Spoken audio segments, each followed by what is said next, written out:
Hi everybody, this is Coach Allison back with Defy Aging week 39. This week will be a little different. It'll be a nice new variety for us. We are still going to rotate around stations. However, at each station, you're going to be doing two different exercises.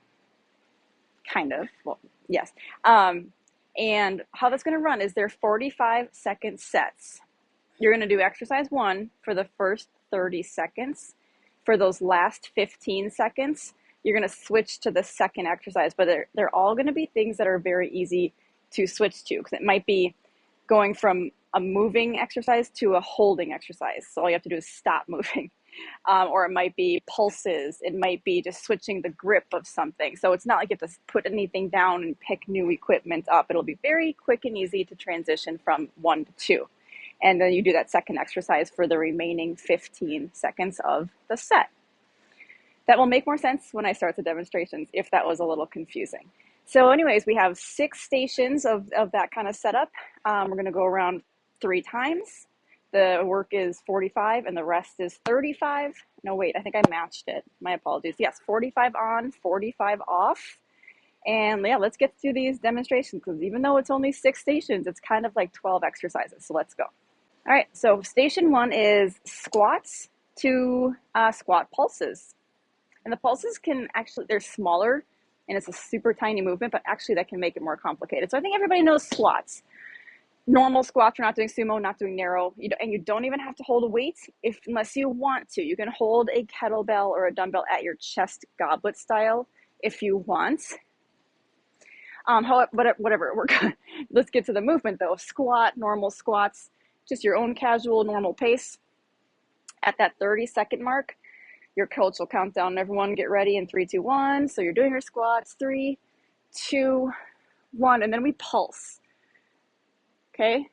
So a pulse is, you're kind of like holding in the middle of the squat and just doing little up and down, maybe 2 to 3 inch movement. It's going to do a nice little burnout on your legs.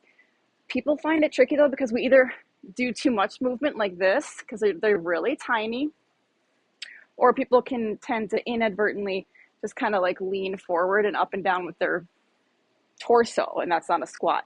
So we do want to keep the knee bend, and then we just, kind of bop up and down, small movement. Doesn't have to be fast, really, just kind of a consistent speed. So anyways, that's what I meant by it should be. It's an easy transition from the first thing to the second thing. So that was a great example. Let's move on to the second one. Next up is a high plank jack or toe taps, depending on where you're at, excuse me, to a low plank hold for those final 15 seconds. Now, the only downside with this is there's no knee version, because the toe taps or the jacks just don't work with a knee plank, because you can only get the knee out like a teeny tiny bit, and it actually makes you stick your hips up more. So if we're not doing a full floor position exercise, incline is going to be your alternative, but we'll get there in a moment. So it's high plank jacks.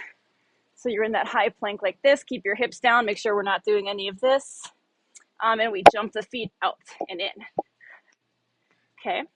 And then the slight variation would be toe taps like this.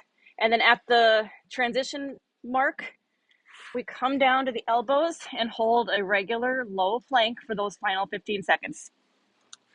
As you might have noticed, I lowered myself down, excuse me, without bringing my knees down or anything from the high plank. But if you need to put those knees down for a second, get down and then pop back up, that's completely fine. Give yourself a little added challenge to try the transition without coming down if you'd like. And then again, like I said, no knee version. So if we're needing a slight modification away from the floor, you'll be on an incline. This is a little bit high, but it's just what I had. The regular benches are a little lower. Same thing, either the jacks or the taps. And then we go down into a regular elbow plank. So that is our main core station, and that's the 2 exercises involved in that one. Station 3, we got some TRX. So we're going to go from a wide row, and the second exercise is just the more standard neutral, I don't want to say normal because they're all rows, but more traditional rows. So the wide row is a little bit harder. We've done it before. That doesn't mean all of you have seen it if you weren't there with us at that time. Okay, with the TRX, the farther up you stand, the more upright you stand, the easier it becomes. So you can come down here to make it harder. So that's the first step. And then the wide row is keeping those elbows flared out wide like this. And you want to make sure you're good. Want to make sure, yeah, you're good. You don't let yourself come up to those and there's slack in the TRX. That's very important. So notice how I'm stopping while they're still tight and I'm not letting them go loose. But that's what's very important with the wide row is those elbows are going out wide. I mean, that's right in the name, right? Now at that transition mark, 30 seconds in, you're going to switch palms turn neutral to a more standard row. Now the elbows are in tight at your side. Yep. So that is the difference. So that's a very nice, quick, easy transition from number 1 to number 2. Again, number 1 is going to look like this from the front here. Number 2 is going to look like this. All right, so those are our rows. Let's give some TRX a try this week.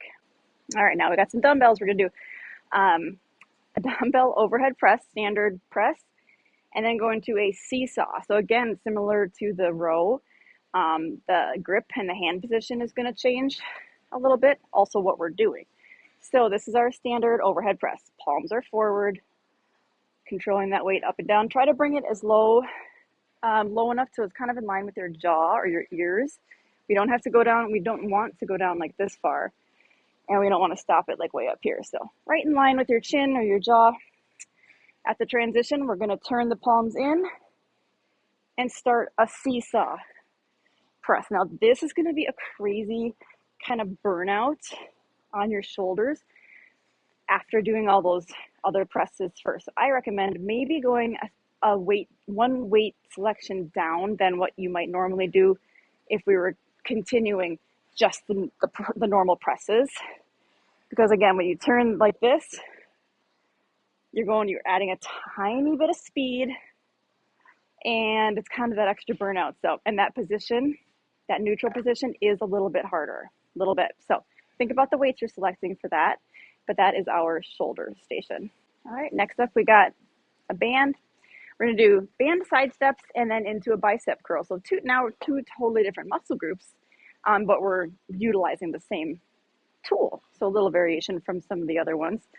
So the side steps, little tension on the band. Make sure the band is in the center of your foot. If you have arches in your shoes, get it in the arch. That'll help. Little tension, doesn't have to be a ton. And we take those steps. We're just going to alternate left and right for this one. So we don't have to worry about changing direction or anything.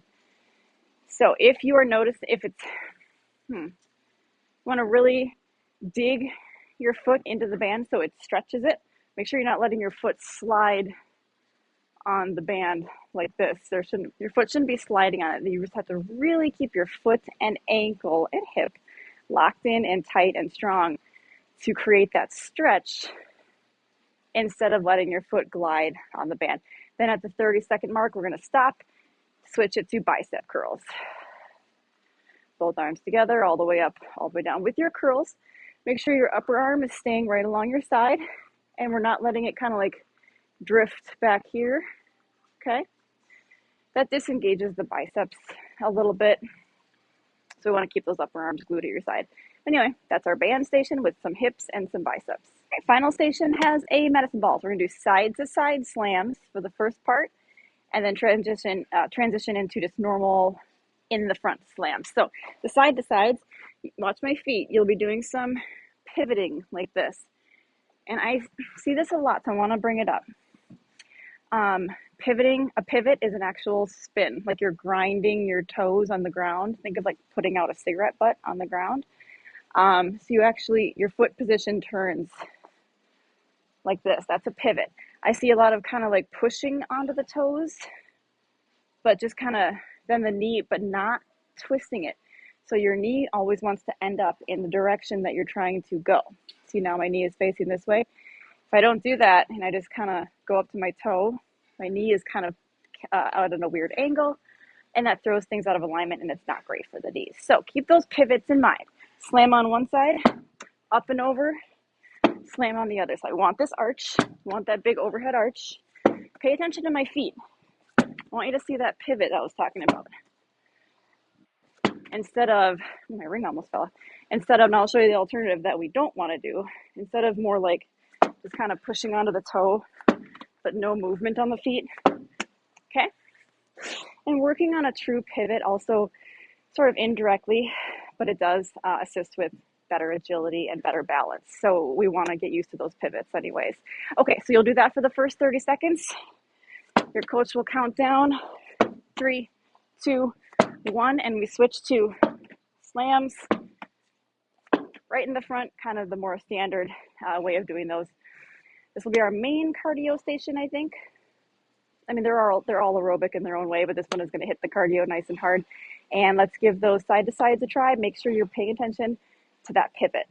Okay, and our team builder also involves the slam balls here. Everyone in the session is going to get in a circle, relatively well spread out, and you're going to popcorn around. So there's no right or wrong order or person to toss the ball to. What we're going to do is, if you're starting with the ball, you're going to underhand roll it to someone in the circle, kind of across from you or kitty corner. When they pick it up, let's say it's rolling to me, I'm going to pick it up. I'm going to do one overhead toss, bring it back down, roll it to the next person. Probably do this with a partner because I can't do the full thing, but I hope that made sense. So I'm going to roll it to someone. Now that person's going to pick it up, one toss, and roll it to someone else. Okay, so depending on your available or your amount of time left, coaches will set the clock for 60 or 90 seconds, and we'll just keep doing that for that minute or minute and a half. Okay, there you have it, week 39. We are getting down there as far as weeks are concerned for 2025. I'll see you back next week for week 40, and remember, that'll be a mobility week because we do that every 10 weeks. So week 40, mobility. See you then.